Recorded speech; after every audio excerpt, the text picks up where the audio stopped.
Ladies and gentlemen, on the piano, let's give it up for Fox Amore!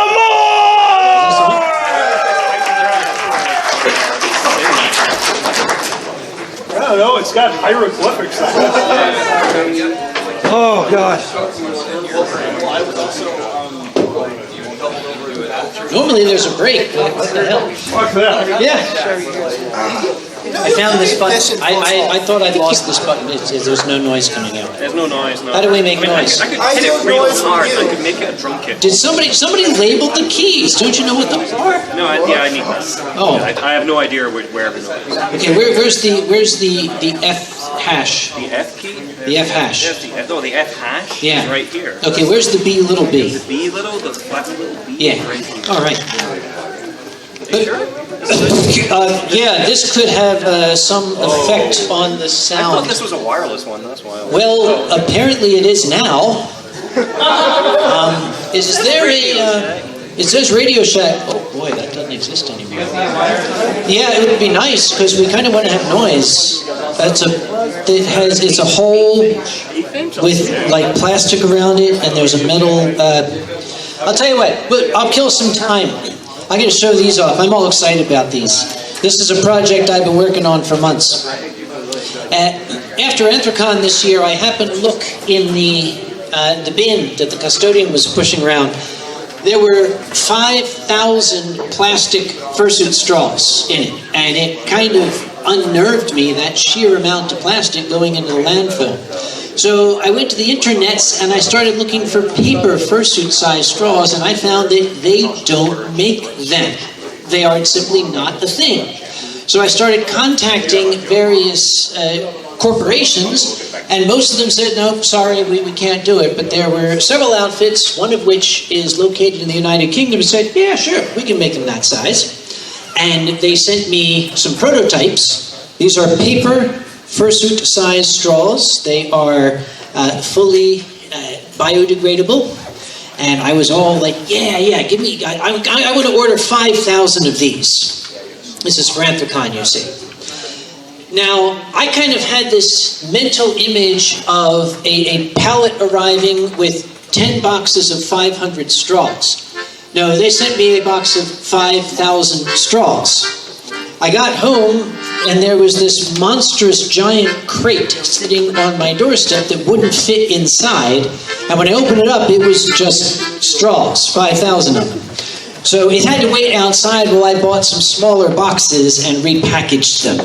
So I brought some here. If anybody wants to try them out, just say so. And he's taken the thing away. I just want to see what they are like. What? I just want to see what they are like. Oh, see? They got stripes and everything. And the nice thing is, you can pinch the end, fill it with powdered jello, and make a pixie stick out of it. There you go. I know a lot of times they tend to fall apart and get wet. These have been very, very specially engineered. The first prototypes were not very sturdy. These are much sturdy. These will stand up about 30 minutes in liquid. We are still putting it. This Benny, by the way, I've known Benny like 20 years. Jesus Christ. I'm very curious to see what this sounds like. I've never seen this before. It's not sounding like anything right now. And it's a synthesizer as well, so... Benny plays a tuba. He didn't bring it.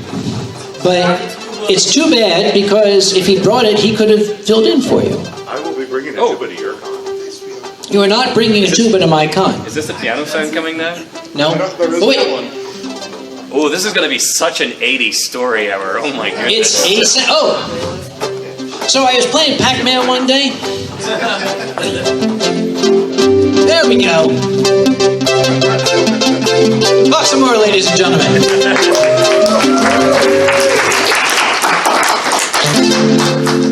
Oh, this is going to sound weird. I had some 80s stories I could tell. Is there a way to change the sound? Okay, this is what he does. He'll be doing this all afternoon. And then what's going to happen is I'm going to say something, he's going to say, oh, wait, I've got a sound for that, and he's going to be like pushing buttons and everything.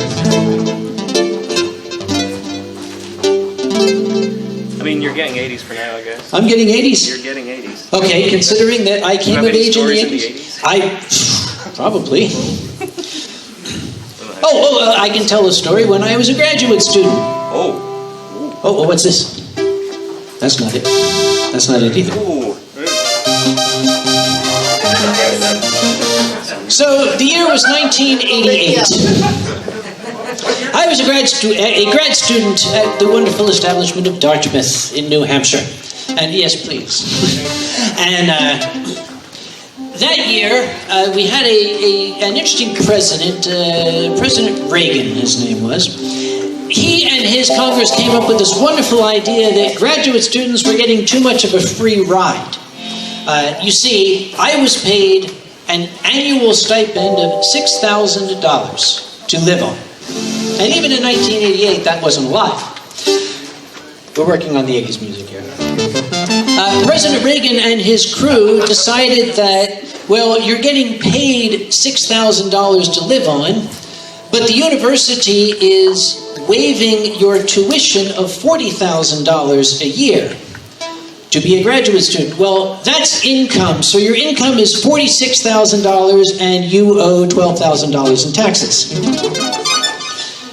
Now, this was in the 80s, remember? The world was different then. I happened to be down in Washington, D.C., and I'd been visiting some establishments. And I was walking past the White House with a friend, and I said to my friend, hang on, I got to talk to somebody. I went up to the gate, and I said, hello, I'd like to speak to President Reagan, please. And the guy kind of looked at me, and he said, do you have an appointment? I said, no, I figured maybe he's got a walk-in on the calendar. I can kind of come in. And he said, what's this about? And I said, well, it's something that I take issue with, and I just really want to, have a one-on-one with him because he's really pissed me off. That's not the thing to say to the guy at the White House. He said, do you have any ID? I said, yeah, sure. And he did this, slowly. Yeah, sure, here it is. And he took it and he gave it to the guy in the back. And they kind of talked among themselves. And then the original guy came up and said, well, we can have you talk to someone. I said, really? He said, yeah, you can come in. And there was something about the way he said it. I thought, who is this someone? So I said, well, I don't have all that much time. If Mr. Reagan's busy, I can come back another day. He said, yeah, you do that. You come back another day. Well, that was all. That was fun. That was my adventure. But it became even more fun when I got back to school. And on Monday, I was in my lab. And the dean of graduate students came in and said, can you explain to me this phone call we got this morning? I'll just leave you to fill in since we got our music. I think I've decided on most of the patches. Most of the patches. That's quite nice. This sounds like all the soundtracks from like PS1 era. It does. My favorite one. I should be singing. I should give you a melancholy song now. I can tell you, in that new age era. Oh, that is the 80s sound, right? That is. Okay. We will talk about the new age era of when my hot water went out. We'll make this work somehow. Yeah, we'll do it. We'll do it. Okay, I leave it to Fox because he's the professional around here. I just drink and make noise. I don't know why they invite me to these places, but that's what I do. I see. So stand there too. Hi. You. Yeah, I'm waving you. Hi. Sorry, I was mesmerized by the music. Yes. Okay, it used to be Fox backed me up. Now I'm the backup to him. And occasionally during the story hour, people are like, would you shut up? We're listening to the music. Are you going to sing on Fox's concert? What? Yeah, that's what See you're you at the concert! Sorry, what? How's your rapping skills? Well, Christmas is coming up. I can take care, Plus, there's plenty of alcohol at Christmas, so no one will care. Oh, that's easy. I have like these tubes that are already wrapped. Okay, everybody knows what they're getting from me at Christmas time because I show up with all these like tube-shaped objects wrapped up in Christmas paper. Yes. I'm living in North Carolina now. I grew up in the wilderness of Philadelphia. But now I'm living in North Carolina, which is still a third world country, but they are coming along. They're slowly rising above the Banana Republic level. We're working on that. Oh, yes. But it's an interesting climate in North Carolina. It used to be a temperate climate, but now it's just screwed. We're at that time of year where it's 40 degrees at night and you have to turn your heat on, and then when you get up in the morning it's 85. It's like I don't know what to do. But I have hot water. We actually got hot water in North Carolina just 5 years ago. My hot water system is gas-fired. The heat and the hot water are the same system. And one day in November of last year, I went to turn on some hot water. And you know how you have to turn the hot water on and let it run for a while? It was running for quite a while. It just kept going and going and no hot water was coming. And that was a problem because the hot water heater had gone out and so did the heat. Now, on one hand, my dear and sainted little old mother lives just down the road. So I had somewhere to go. On the downside, my little old mother lives just down the road, and that was where I had to go. She's a lovely, lovely person. Yes. But you can ask anybody who's visited, anytime any human being walks in the door, it becomes, can you get this down from the shelf from me? Oh, I can't do it. Could you put this? I'm trying to put this under the bed. Can you help me get this to the closet? Oh, your friend's Asian? My computer's broken. Could you fix that for me? Poor Ronnie dreads coming to my house because it's now tradition. The first thing he does is he goes down to my mom's house and say, okay, what's broken now? Have you ever dealt with like a frail little old lady from the World War II generation working with a computer? Yeah. I did this thing and a box came up, so I clicked it and now the sound doesn't work. Ronnie, fix it. Well, I had no hot water, no heat. So I called in the people who fix heat. That's what they do. Here we've got an issue. The people who fix the heat said, oh, well, that's a problem with the hot water heater. You're going to need a plumber for that. So I called the plumber. He said, oh, that's a problem with the heat. You need to get the heating guy. That's how it felt. So I'm fighting these two guys back and forth. I got Maro on this side, Luigi on that side. Finally, the heating guys came out.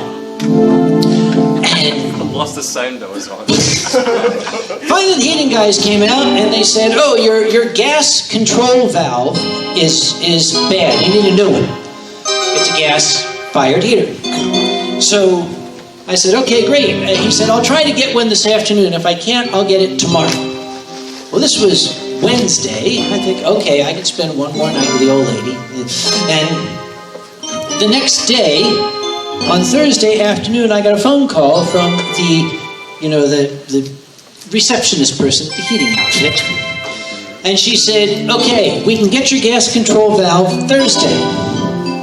I said, excuse me, isn't this Thursday? She said, well, not this Thursday. I said, oh, next Thursday? She said, maybe. I said, okay, is there any particular Thursday you're considering getting me this gas control valve? And she said, no. I said, okay, you don't understand. I have had to put the same box on the top shelf of a closet 8 times a night for the past week. I really need this damn thing fixed. She said, well, we're doing our best. And after a week, no heat, no hot water. We're now into December, and I was worried about frozen pipes and crap like that.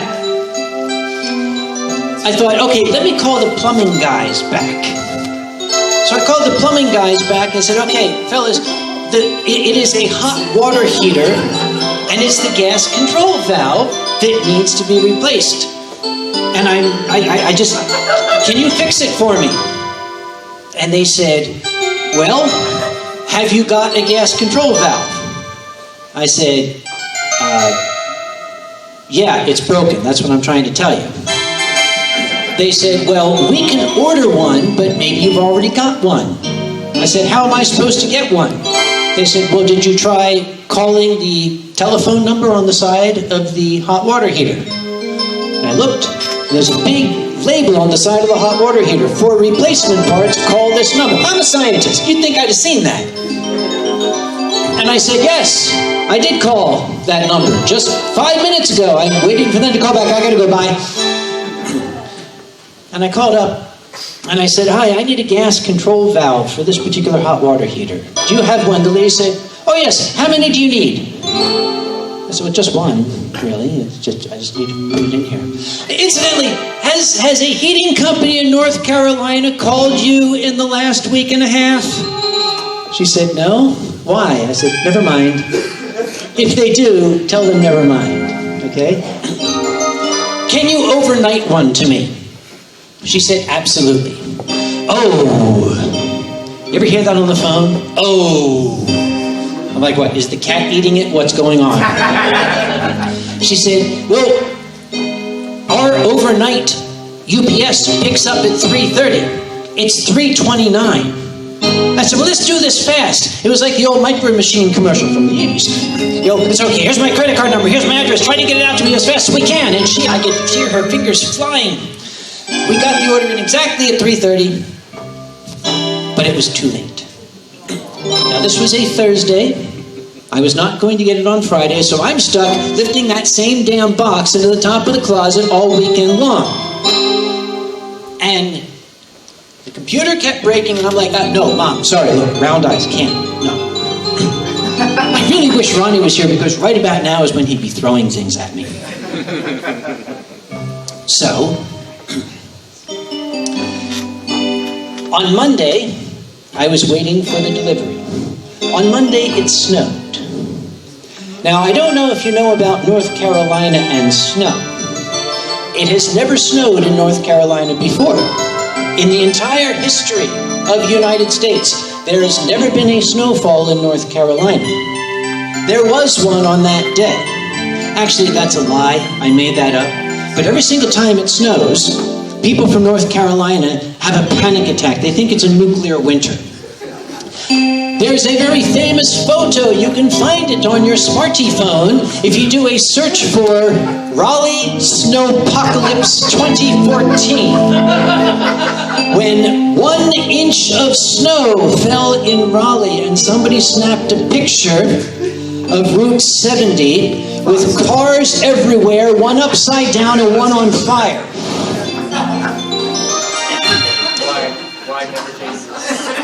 Snow never changes.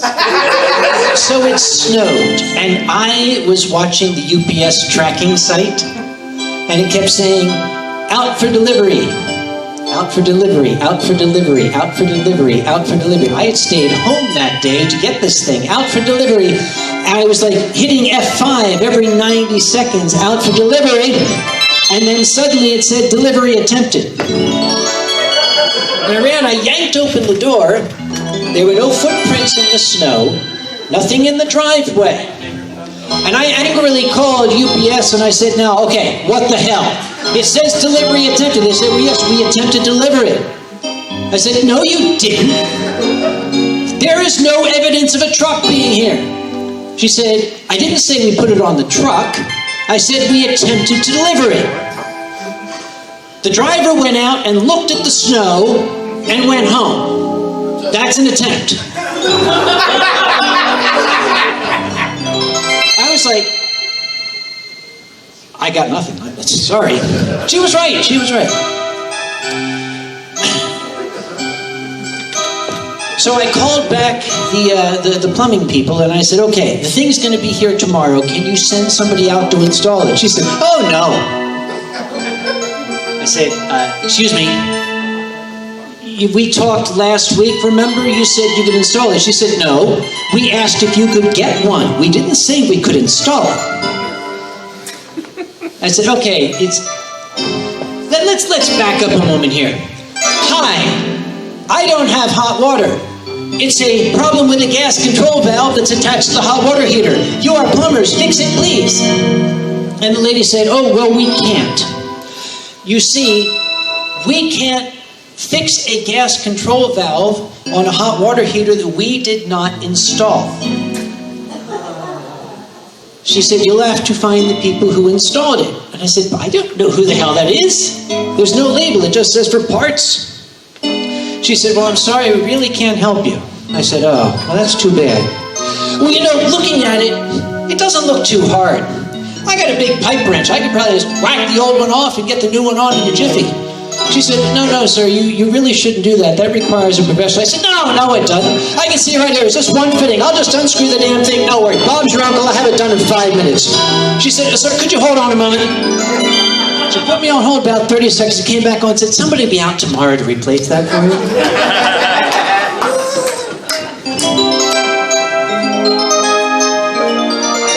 You see, there's an old saying,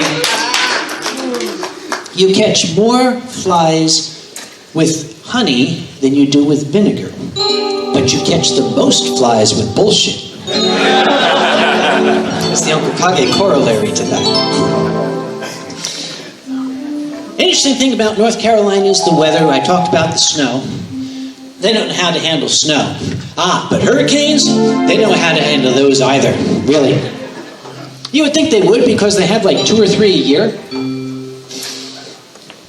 I was working for a company. I'm not going to mention the name of the company, and I absolutely refuse to. Yeah, that's the one. Unless you get me really, really drunk. That'll be later. I was working in the town of Wilmington, which is on the coast. And I could go on and on about the company that I worked for. It was not exactly a supportive working environment. It was sort of like, well, okay, if you go to, what's that website, Glassdoor.com? If you go to Glassdoor.com, the reviews for this company should have been very telling. The highlighted review, the one that's at the top, simply said, don't. Really, just don't. And the next one was entitled, have you ever been to North Korea? I said, that sounds like a fun place to work. Let's give it a try.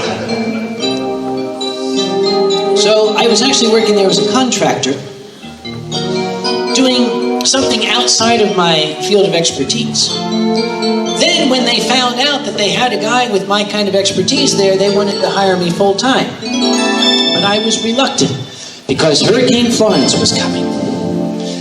Incidentally, we have to talk to the National Hurricane Center about the naming of storms, because if I'm going to be killed by a hurricane, I want to be killed by Hurricane Spike, or Hurricane Rocky, or Hurricane Jake. I don't want to get to the pearly gates and St. Peter say, what killed you? Florence. Yeah, I died in Hurricane Skip. No, not very manly. So, Hurricane Florence was coming. And it was going to hit Wilmington square on Category 4 at the time, on Thursday morning. And on Tuesday morning, an email came from the big bosses saying, in case you haven't heard, there is a huge, gigantic, evil, deadly hurricane coming. Everybody is to leave the site. The governor has ordered the city of Wilmington to be evacuated. You are to heed the order. Shut down everything, take your computers with you, cover everything up with plastic, and get the hell out of Dodge. Do not remain on site. You have the option of using leave without pay or vacation time. I went back and I read that. Get the hell out of Dodge. You have the option of using leave without pay or vacation time. Wow. It's like, seriously, guys? And they wanted to hire me full time. Well, I kept coming up with excuses. The man in charge of the department, wonderful, wonderful fellow named Vernon. Vernon, he tried everything. He begged, he threatened. He was going to make me take that job. He was desperate for me to take that job. He moved heaven and earth, and finally, he just tried so hard, I gave him, I said, all right, I'll take the job. And he was ecstatic. He was as happy as a bearded clam. And I went, some of you got that. Anyhow, actually, Vernon taught me that. He's from North Carolina. I was there a month. 1 month. when I got a phone call from an old colleague up in Raleigh, where I live. Wilmington is 2 hours away, by the way. It was a hell of a commute. I got a phone call from the guy in Raleigh saying, "Are you still looking for a job?" I said, "Where the hell were you a month ago?" He said, "Sorry." He said, "I got a position up here for you." I said, "Well, I just took, oh God, I didn't want to be that guy. You know, professionally, this was going to ache. Am I going to be the guy that takes a job and then 2 months later leaves? I could not in good conscience do that. But that 2-hour commute was killing me, and I didn't want to work for a company that was as inhumane as this one, despite Vernon's promises and his efforts. So, I was racking my brain. I tried everything I could think of to come up with a way to tell Vernon, because that was going to be the hard part. Leaving the company, I don't care. Hey, company, bye. But Vernon had invested so much to get me there. Both professionally and personally, how can I do this to him? I was sitting at home in front of a mirror practicing. Hey, Vernon, I really need to hey, Vernon! Vernon, I really gotta talk to you now. Oh, Jesus. I came in on the Monday after Thanksgiving, and I'm sitting there, thank you, sitting there doing the chairman fingers, my head in my hands at the morning meeting, because I'm thinking, okay, I'm gonna have to tell him today. How's this gonna work? And Vernon came in and said, "Hey guys, I just turned in my notice. I'm leaving in 2 weeks." It was like a gift from heaven. Because I told the company, "I'm sorry guys, I came here to work for Vernon, you know? And with him leaving, I just, you know, it's loyalty and all that. I can't, sorry." It worked perfectly. I made some good friends down there. Kind of as people who are partners in suffering will. You know, like if you have people who are like kidnapped on an aircraft and they land at Entebbe Airport and they're kept by terrorists for days and days, and you kind of bond together. That's what it was like working for this place. Ever been to North Korea? So there was one lady who worked in quality assurance. We got to be very good friends. And I had told her I was leaving, and she was all sad. And I said, "Here's something. I wrote this down. It's a YouTube site. See? Don't tell the rest of the colleagues. Just keep this to you. But when you go home, check out this YouTube channel." And she looked and she said, "Oh, honey, we've known about Uncle Kage since you got here."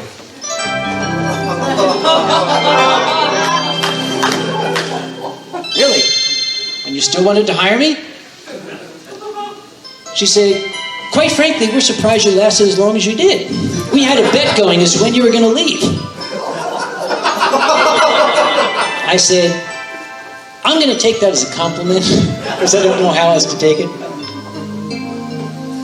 Incidentally, I hope I'm not disappointing. I'm actually going through this very slowly, because this is a wonderful convention, but they scheduled me to do an instructional panel, effective writing, immediately after this. Now, I'm going to be going into teaching mode for that. Now, unless you've had a professor in college that came falling down drunk to class, you kind of wouldn't, oh, some of you have, I see hands going up, okay. Then you know what I mean. So I'm kind of going easy on this right now, because I don't want to get up there and be like, "Hey, when you write, yeah, use a pen." I don't want to do that. Gotta give him the best advice. Write drunk, edit sober. Actually, that is good advice. I'm trying to think. There was a comic kind of on that theme who had a brilliant idea. He said he came up with all these wonderful ideas for jokes and stories to tell on stage while he was in bed, but then he couldn't remember them in the morning. So he had a wonderful idea. He bought a tape recorder. We used to have these things called tape recorders. And he kept it next to the bed, so if he got an idea, he would record it, and then he'd be able to play it back in the morning. And he tried it. He remembered he had this wonderful idea. And he played it back in the morning and heard,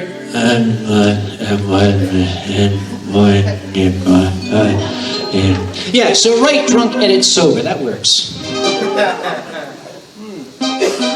So we're going to watch my timing. How many people here have seen this version of the Story Hour before? It was one from Amphicon and recent ones. Okay, how many haven't? Okay, anybody here from Canada? Good. Oh, yes, hi, fuck you, thank you. No, not fuck you, fuck your airline. Let me tell you a story. It involves death and horror and Air Canada, but I repeat myself. What was Canada's one? Oh, yeah. That's it. Yeah. About the hockey sticks and the maple trees. I went to Vernal Equinox in Toronto. It's a lovely convention up there. It's growing too. I love that convention. The first year I went, I wasn't going as a guest, I wasn't performing. And Ronnie wanted me to go up there and see what it was like. So I said, okay, but I don't want to bring the Uncle Kage persona there because everybody's going to say, are you doing a story? Are you going to perform it? No, I'm not. I shall go in disguise. And he said, well, how are you going to do that? No matter what you do, people are going to see through it. I said, no. So I didn't shave for about 2 weeks, and I look just like Phil here. And almost. And I bought myself one of those duck hunter hats with the flaps here, and a red and black checked shirt, and blue jeans. And I masqueraded as a local. And I shuffled around with a Tim Hortons cup. Tim Hortons coffee, that's as Canadian as you get. Oh, it's yeah. magical stuff. That is good. I love Tim Hortons. And it worked. It was like being a ghost. I'm walking through the convention past people who have known me for years and they didn't even glance at me. I'm like, this is so cool.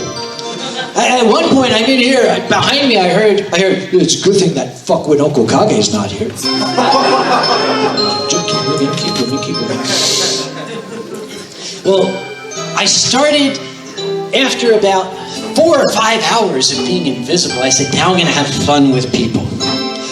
So I'd go up to people that knew me, and when they looked my way, I'd say, oh, hey there, fellow Canadian. It's really great that we're all Canadian here in Canada, eh?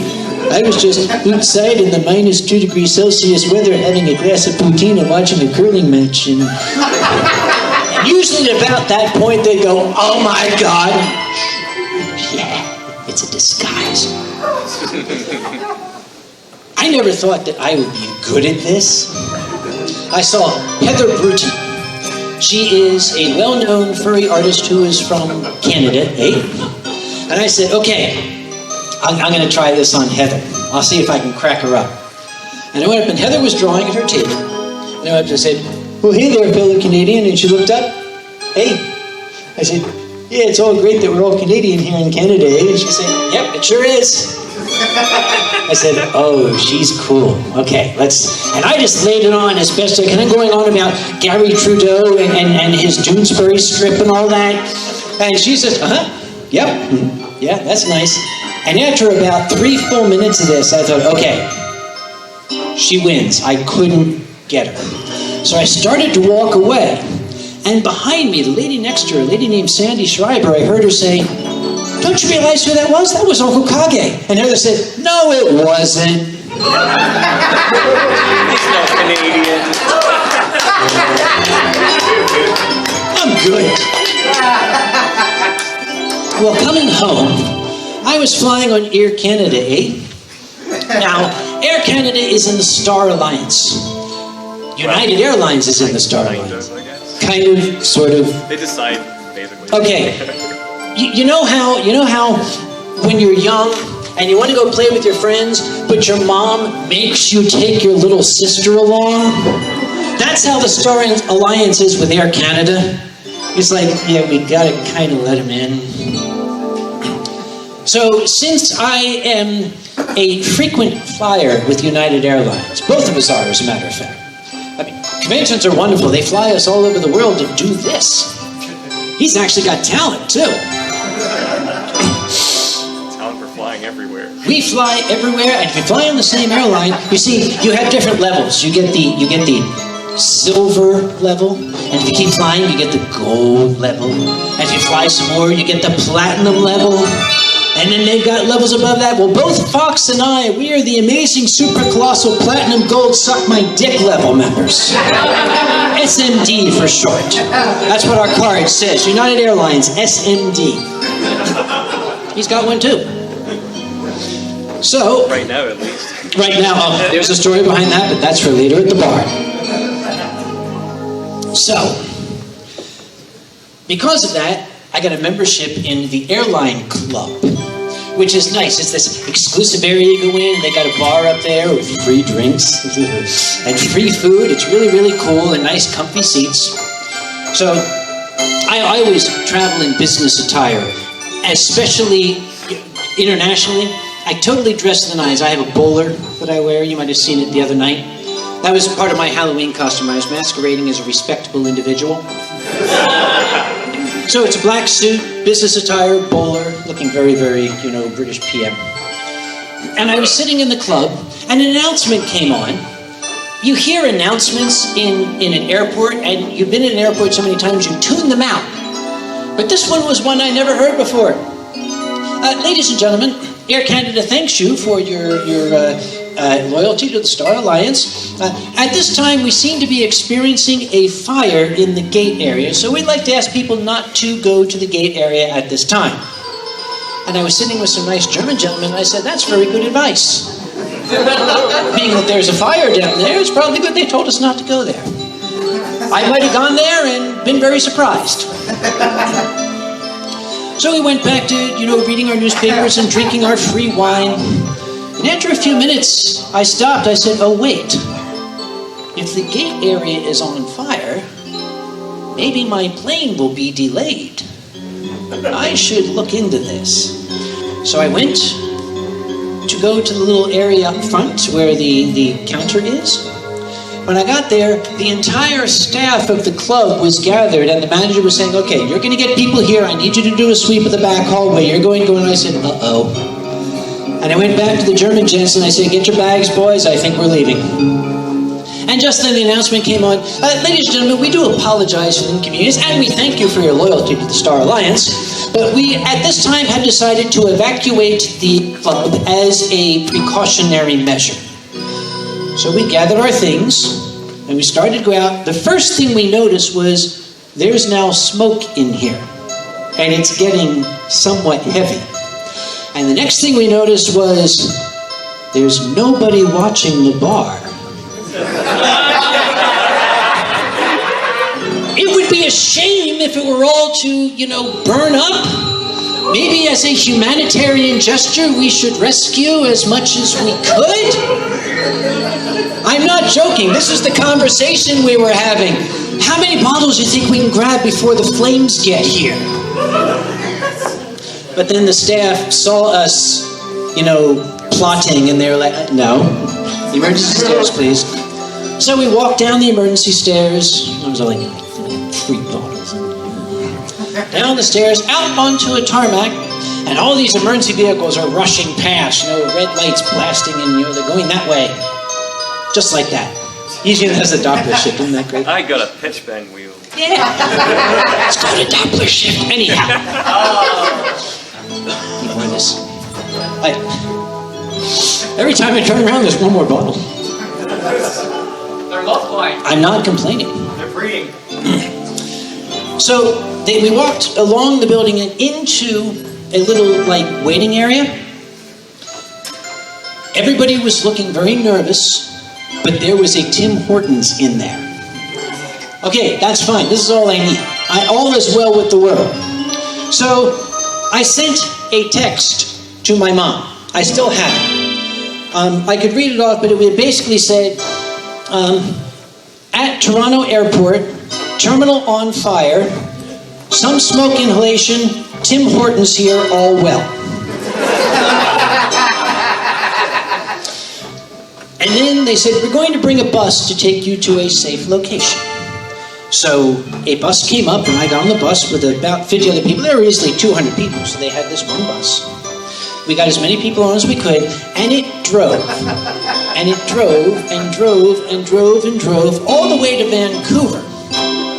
It seems so. I realize that falls flat. People in Canada find it hilarious. Americans are like, yeah, Vancouver's right next to Toronto, right? And that one is hilarious in Canada too. But anyhow, they dropped us off at a sliding glass door. And we walked through the door, and it was a customs receiving area, an arrivals area for international flights. And we all kind of clustered together, and we're like, okay, what now? There are no Air Canada representatives around. Tried getting on the airport Wi-Fi to go to their website. Oh, no, the airport Wi-Fi was jammed full. Tried calling Air Canada. Yeah, you try calling Air Canada someday. You know, basically it's like, hey, hello, you've reached Air Canada. We can't talk to you right now, buddy. Sorry. And that's it. Then they hang up. Really? And then they have an airport Mountie who's into law, order, and move along there. And he's like, okay, you go through here, you need to go through, back through, blah, blah, blah. And I went up and I said, well, excuse me, sir, we need to know what we're supposed to do. He said, you're supposed to go through customs. I said, well, that's the thing, we've already been through customs. And he looked at me curiously. And I said, okay, we were evacuated here because of the fire. And he said, what fire? I said, I'm not going to get a lot of information from you, am I? Terminal 1 is on fire. But look, see that orange glow in the sky? That's not the sun. The sun's over there. That's not the sunset. That's Terminal 1. We just came from there. And it's on fire. Now we want to know what we're supposed to do. And he said, well, the only thing I know you're supposed to do is go through customs. I said, that's very apparent. Okay, so I said to everybody else, I guess we're supposed to go back through customs. Basically, re-enter Canada, having gone through customs to exit Canada, even though it's only a distance of 10 feet. So I went up to the customs guy, a little French guy with a little mustache, and he said, how long do you intend to be in Canada? I said, well, 2 minutes if I have my way. They don't have a good sense of humor, these guys. I said, okay, well, we were evacuated here from Terminal 1 because of the fire. Yes, Terminal 1 is on fire. See? That's not the sun is over there. Really. So I said, do you have any idea what we're supposed to do? He took my passport. Welcome to Canada. Okay, thank you. Now we found ourselves in a baggage claim area. Now what? Do we claim our bags? Is somebody going to come and tell us what to do? Now we're starting to get a little upset. Here we are. It's a foreign country. Even though it's Canada, it's still kind of foreign. And I finally noticed, and I wouldn't call it an information desk. It was an information stool. There was a little gap between some desks over here, and there was a little 3-legged wooden stool, and a little man sitting on it with a tiny sign said information. Information, renseignement. Because it's Canada, everything has to be in French. I said, excuse me, number 1, are you aware Terminal 1 is on fire? He said, no, is it? I said, no, I just made that up because I wanted, yes, it's fucking on fire. Look outside, do you see that? Anyway, we were kind of wondering, since you're the information/renseignement person, could you tell us what we're supposed to do? Now, bless his heart, he got on the phone. And he made some calls, and he made some other calls. And I heard him say such things as, the fire in Terminal 1. Yes, Terminal 1 is on fire. Look outside, there's a glow. And then he said, okay, I haven't been able to get any solid information, but here, I'm going to tell you what to do. Go down here to the end of the concourse. When you get to the wall, turn right. There's a set of double glass doors. Go through those double doors, turn left. Go down about 4 doors, there's another set of doors, go right. Go through those doors, there's an escalator, go up. Turn left at the top of the escalator, go to the 4th entrance, and look for the sign that says to the interterminal train, and take it to Terminal 1. I said, okay, I was following you up until that last part. I need to remind you that Terminal 1 is the one that is on fire. what exactly am I supposed to do if I get there and it's still on fire? He said, well, then come back. At this point, I need to remind everybody, I don't make my stories up. I don't have to make my stories up. All of this is 105% true, absolutely guaranteed by the White House. Kennedyians love that one. So, there was a gentleman, remember I mentioned friends in adversity? There's a fellow who was on his way to New York. His name was Bruce. And we had gotten to talking. So he was next to me, and we said, okay, let's do what he said. Down here, through the doors, and then left and right, and we're walking down. How many did he say we have to go through? We don't see any sign that says to the train. And we're walking along very purposely, doing the chairman walk. And I looked over my shoulder, and about 50 feet behind was this huge clump of people going in our direction. And it was like this basic knot, tightly packed knot, exactly 50 feet behind. And I turned to Bruce, I said, what the hell is going on? Wait a minute. They're following the bowler. I just realized. I said, let's have some fun. I'll go in the men's room, watch all the ladies panic. But no, this was not the time. These people were upset. So, I have to cut this one short, because I got a panel to give. We finally got to the train, and we got in the train, and the first thing we noticed is it smelled very strongly of smoke in the train. Yes, that train. And that's when I realized, hang on, that's us. Our clothes were like totally saturated with smoke. We hadn't even realized it. We got to Terminal 1. The fire was now out.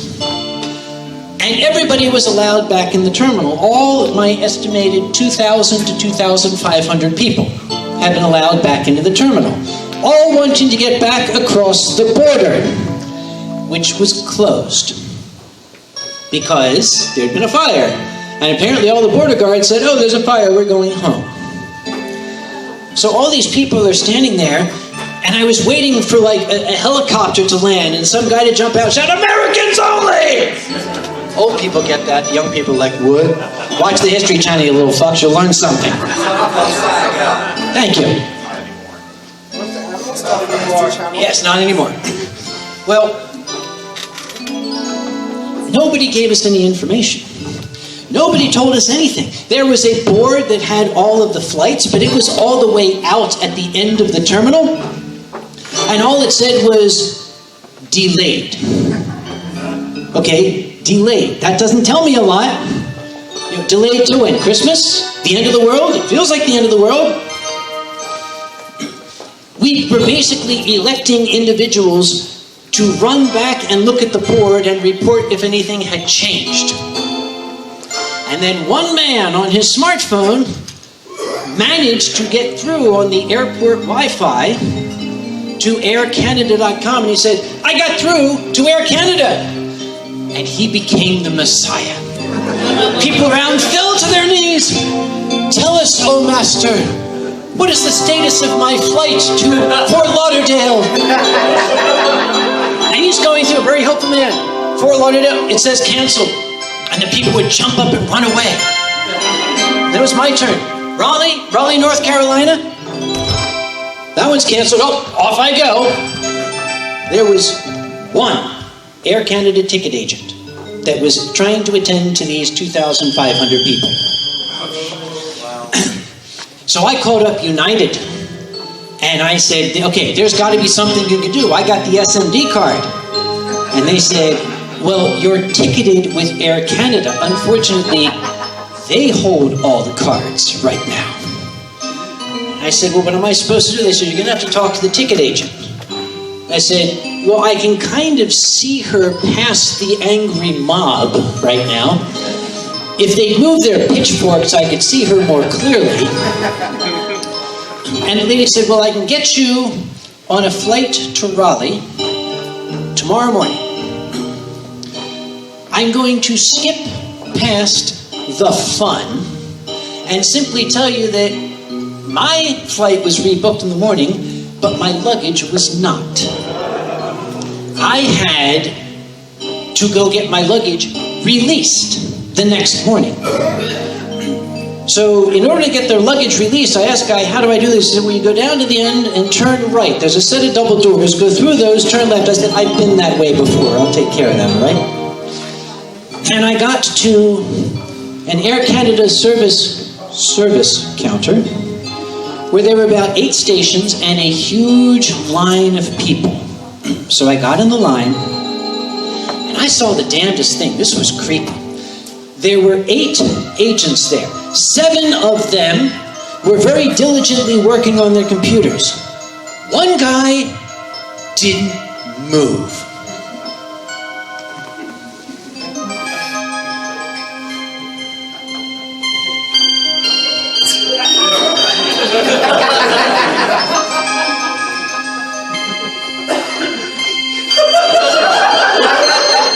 Turned to the lady next to me and said, I think he's dead. I have never seen such a thing. He didn't blink. He didn't budge. He wasn't a mannequin because I could see him breathing, but God. It took me a long time to get up to the front of the line. And the lady got up there and said, oh, you just need to have your bags released. You didn't need to stand in this line. I said, well, somebody could have told me. She said, oh, sorry, buddy. What you have to do is you have to sit here and watch for your name to appear on that board where a bunch of names appear and disappear. When your name appears, your bag is released and you can go home. So I sat and I watched. And I watched and I watched. I noticed names were appearing. They'd be up there for 3-4 minutes. They'd disappear. I thought to myself, well, what if my name appeared and then disappeared while I was in that line? Maybe I should go back and ask. They'll make me get in the line again.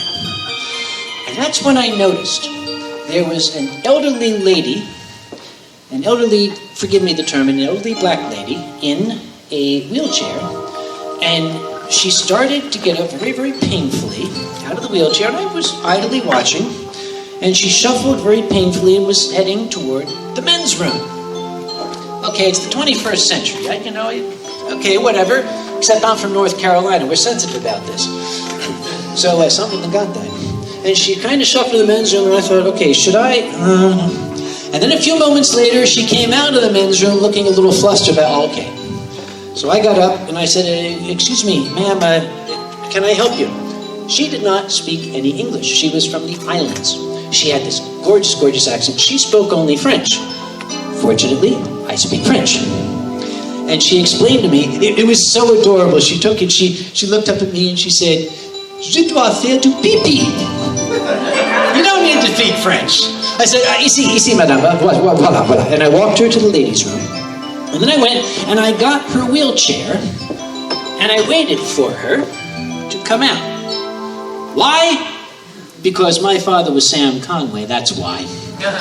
And she came out and she sat down and she told me in that gorgeous, gorgeous island accent in French that she'd been sitting there for a long time and didn't have a boarding pass. And that kind of ticked me off, and I thought, okay, I'm not willing to be the ugly American on my account, but you're fucking with a sweet little old lady, and that ain't gonna happen. So I said, in my best alkali voice, is anyone seeing to this lady she has no boarding pass? And the ticket agents looked up, and they kind of looked at each other, and I said, yes, is anybody seeing to her? And a ticket agent came out quickly. Apparently they realized, oh crap, she's still here.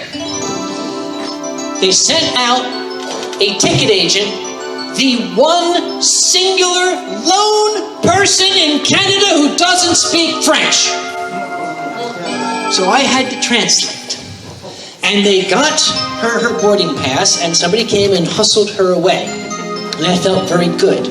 I looked up at the board, and all the names were now different. I thought, oh God, maybe my name did come up. So I went to the lady who had come out. I said, excuse me, how do I know if my name came up? She said, well, let me check. What's your name? And I told her. She said, oh yes, your bag's released. I went charging. I didn't even say goodbye. I just was off down there, leaving a little trail of fire behind me like Sonic. And I got to the border. And I said to the border guy, I said, okay, finally my bag's released. He went, check. He said, no, it's not. According to this, it's been deleted. I I said, well, what am I supposed to do? He said, okay, go down here, and when you get to the end of the concourse, make a right. There's a set of doubles. I said, I know the way, thank you. And I went back. I didn't bother with the line. I just muscled my way up to the front and said, excuse me, the man said my bag's been deleted. What the hell am I supposed to do? And the lady, she said, he said, what? I said, he said the bag's been deleted. And she went and she said, that's what it says. Hold on. Now, I'm not an expert at reading lips, but I could see what she was saying to her colleagues.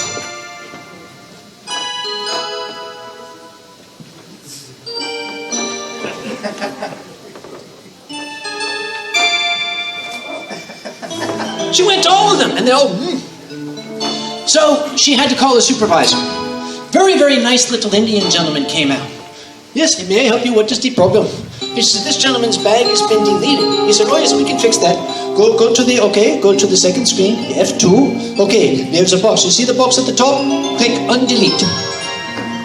Seriously, that's what he said. Click undelete. Oh, there it is. It's back in the system. And I said, how the hell did it get deleted in the first place? He said, I don't know. Sorry, buddy. I'd love to tell you more of that story, but they've got me scheduled to do something at 4:30. I'll probably be at the bar tonight if you want to hear the rest. For right now, I thank you for your kind and patient attention, and I very much thank Fox and Lord for allowing me to talk during his magnificent concert. Thank you, Fox.